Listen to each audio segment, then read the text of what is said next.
যেখানে সেখানে বাস থামানো যাবে না, যেখানে সেখান থেকে যাত্রী উঠানামা করা যাবে না। যাত্রী উঠানামা করার জন্য যাত্রীদের আজকে যে টার্মিনাল আছে, যারা ঢাকার বাইরে যাবেন তারা টার্মিনাল থেকে তাদেরকে উঠতে হবে। হায়দ্রাবাদ একটা আধুনিক বাস টার্মিনাল, কিন্তু ব্যবহার যদি না হয় তাহলে তো এটা ব্যবহারযোগ্য থাকে না। তবে এটা একটা ডাম্পিং স্টেশনে রূপান্তরিত হয়েছিল, বাসগুলোর একটা গ্যারেজে রূপান্তরিত হয়েছিল, কিন্তু মূলত তো সেটা না।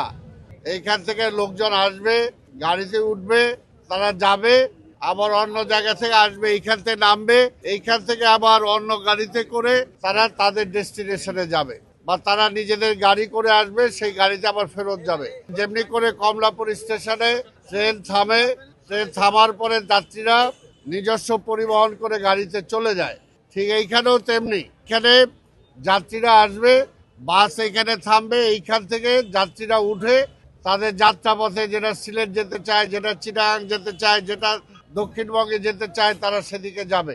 আবার ওইখান থেকে যারা আসবে, এইখান থেকে আসার পরে হয় তাদের প্রাইভেট বাহন থাকবে, আর না হয় বাসে করে, আবার তাদের বা রিক্সায় করে তাদের নিজস্ব এলাকায় তারা যাবে।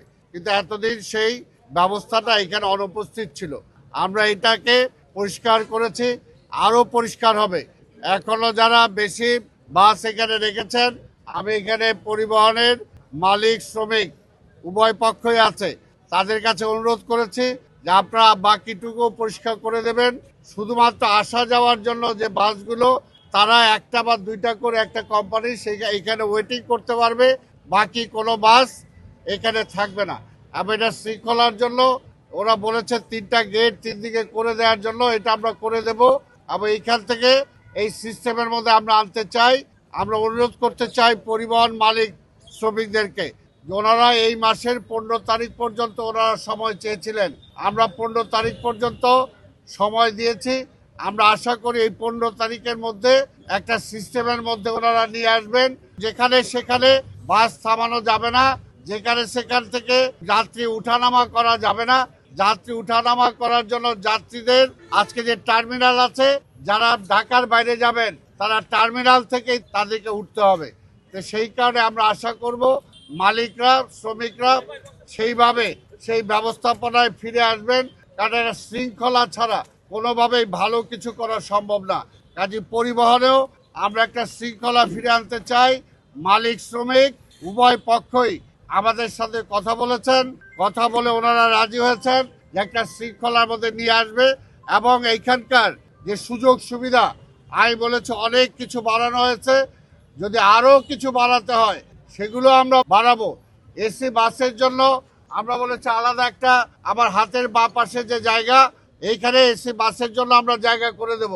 তোমরা তাদের সাথে আলাপ করে এখানে যাতে ওনারা চলে আসে, সেই ব্যবস্থাটা আমাদের করতে হবে। সবার কাছে অনুরোধ করবো যে আসুন, একটা সুশৃঙ্খল মহানগরী আমরা গড়ে তুলি, একটা পরিবেশ বান্ধব মহানগরী আমরা গড়ে তুলি। কোনোভাবে যদি শৃঙ্খলা না আসে তাহলে পরিবেশ আমরা ঠিক করতে পারবো না। একটা সুন্দর, একটা ক্লিন সিটি, যেটা মাননীয় প্রধানমন্ত্রী চান, একটা ক্লিন সিটি, একটা গ্রিন সিটি, সেটা কিন্তু আমরা রূপান্তরিত করতে পারবো না। সেই কারণে আমরা পরিবহন মালিক শ্রমিক ওনাদের সহযোগিতা চাই। আমাদের কর্মকর্তা কর্মচারী যারা আছেন ওনাদেরকে সহযোগিতা করতে হবে। ভিতরে অবৈধ যে সমস্ত দোকানপাট আছে, কোনো দোকানপাট থাকবে না।